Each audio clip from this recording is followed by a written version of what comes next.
Raise your hands if you think this is not a triangle. All right? Raise your hands if you think this is a triangle. But here's the interesting part. You're wrong. But your answer is completely understandable. It's not a triangle, it's just 3 dots. But almost no one would say that it's just 3 dots. Almost everyone would form a triangle. And the thing is, they're not aware of doing this. They don't go, let me analyze these 3 points carefully and construct a triangle. But it appears almost automatically. And we humans have a tendency to think like this. And it doesn't seem like a big deal. But here's where it becomes a bit problematic. Because we don't only do this in geometry, but we also do this in real life. It starts small. Oh boy, it took him 6 hours to reply to my previous message. It'll probably take him another 6 to reply to my next one. But as your critical thinking lowers, your questionable assumptions get more harmful and more serious. Oh geez, they never returned me the money that I lent them. Maybe they don't respect me. Maybe I should stop being their friends. The problem is that it doesn't feel like you're building a supposition based on false assumptions, but it feels like you're recognizing a very clear and a very obvious pattern. And let me show you what I mean. A man comes home in silence, too quiet. He enters the nursery and he freezes. The bassinet is overturned, and next to it was his dog standing, mouth covered, full in blood. In that instant, his mind filled in the story. He didn't rethink, he didn't recheck, but he acted. He pulled out his gun and he shot the dog. Then, hand shaking, he picked up the bassinet. The baby was alive. And next to it was a dead rat, its body torn apart. Suddenly, the blood wasn't guilt, it was loyalty. The dog didn't destroy what he loved most, but it had protected it. However, the man acted on a pattern that turned out to have the exact opposite meaning of the truth. The problem is that real life doesn't give you a second chance to act on. However, your brain still looks for patterns. It still completes the triangle. The issue isn't that we look for patterns. It's that we trust them too quickly. And we do the same thing internally too. Take superstitions for example. Breaking a mirror leads to 7 years of misfortune. On the surface, they seem harmless. They seem a bit cultural, maybe even a bit irrational. But if you think about it, there's no link between them. There's no physical evidence. There's no study behind it. However, people still believe in them. Why? Because at some point in time, a pattern was created. Someone broke a mirror, and later something bad happened. Someone walked a ladder, and later in that day, something didn't go well. Now, your brain links those two events, not logically, but psychologically. And that's what psychologists call illusory correlation. When you relate two events that happen on a similar timeline, and once that link is formed, it becomes really hard to break them. Again, your brain isn't designed to test patterns, but it's made to remember them. Now, here's where it gets a bit more interesting. Studies in early behavioral psychology showed that even animals tend to develop superstitions. In a particular experiment, a pigeon was kept in a box, and it was given food at random intervals. Now, if a pigeon happened to turn in circles, right before the food appeared, it would start repeating that movement again and again, over and over. And however, there was no connection whatsoever between the pigeon's behavior and the reward. But it was as if the pigeon didn't see it that way, as if it believed that turning in a circle caused food to appear. And we humans do the same thing in our daily lives, just in more complex ways.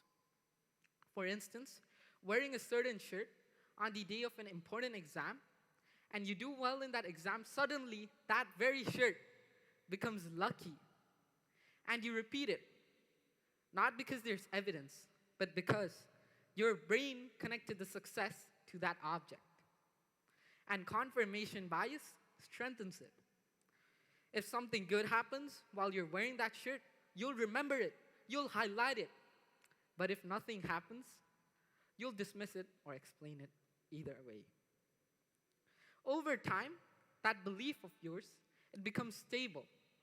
Not because it's true, but because you never challenged it.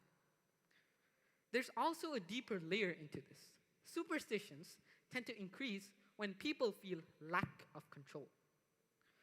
Because in uncertain situations, the brain becomes more desperate. So patterns tend to give the illusion of control.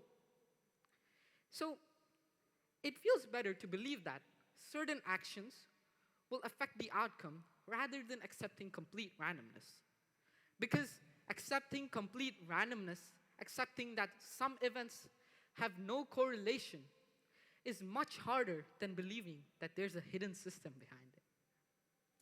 And that pattern, it isn't discovered.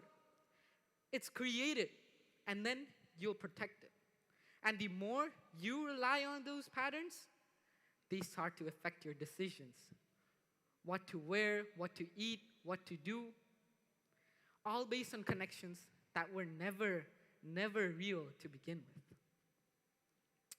And if that way of thinking continues, it can soon become dangerous. And one of the clearest examples of this would be the Heaven's Gate cult that happened in the 1980s. At first, it didn't look extreme. It didn't begin with anything that seemed dramatic. It started with ideas that on surface seemed completely normal. Questions about purpose, questions about existence, or if life on Earth was the highest possible stage.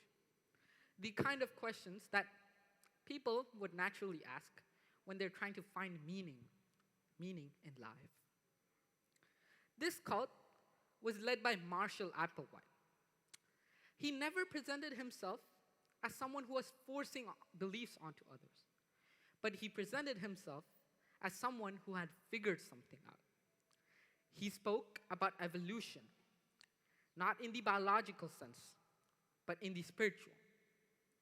The idea that we humans could move into beyond their current state into something higher.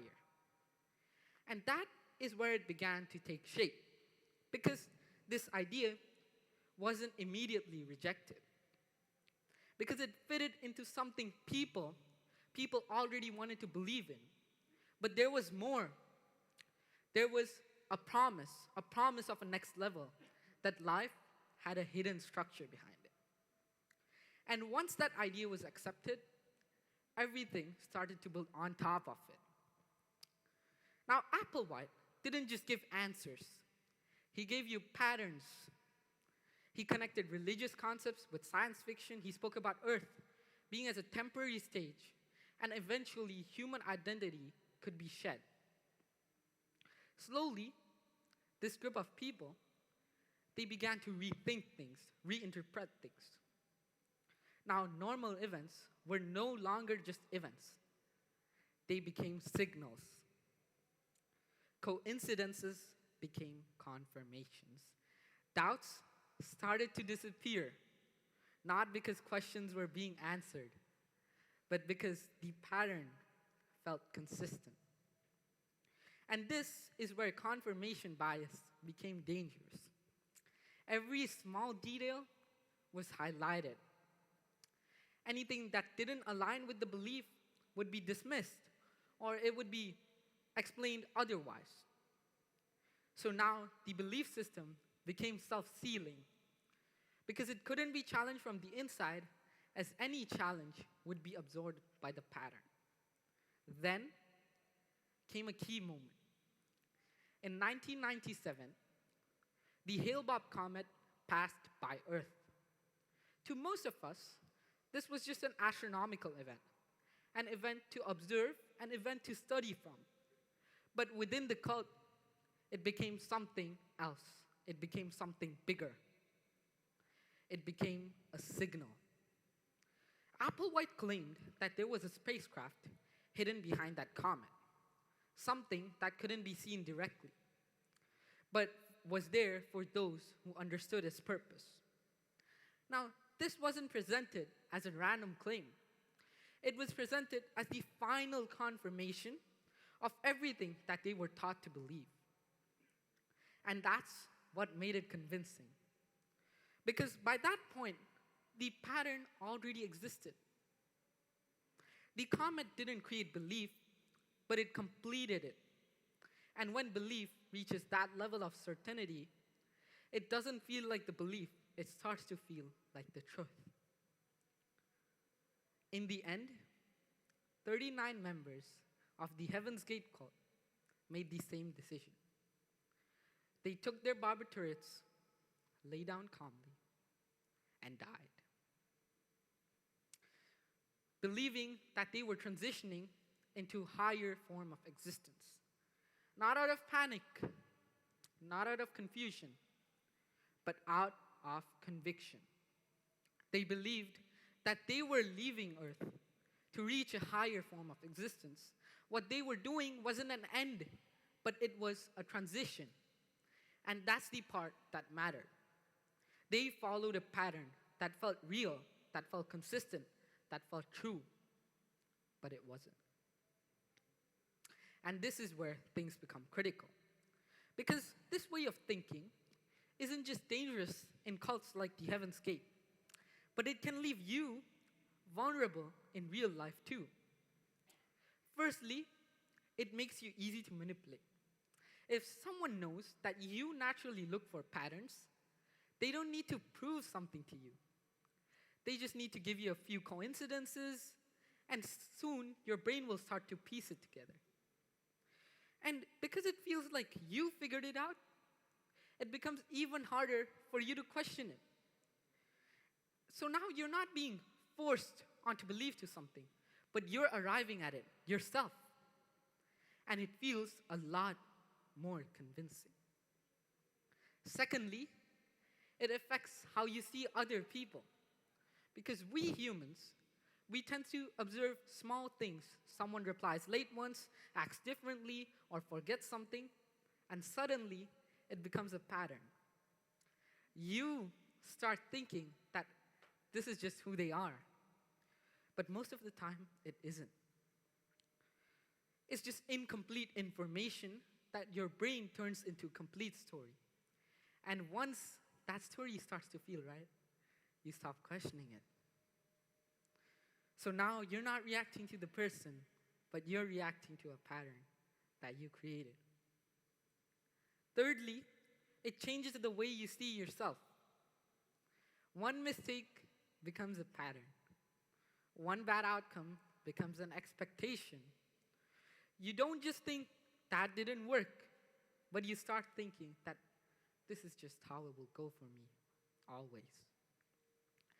And once that idea settles in, it starts to influence your decision.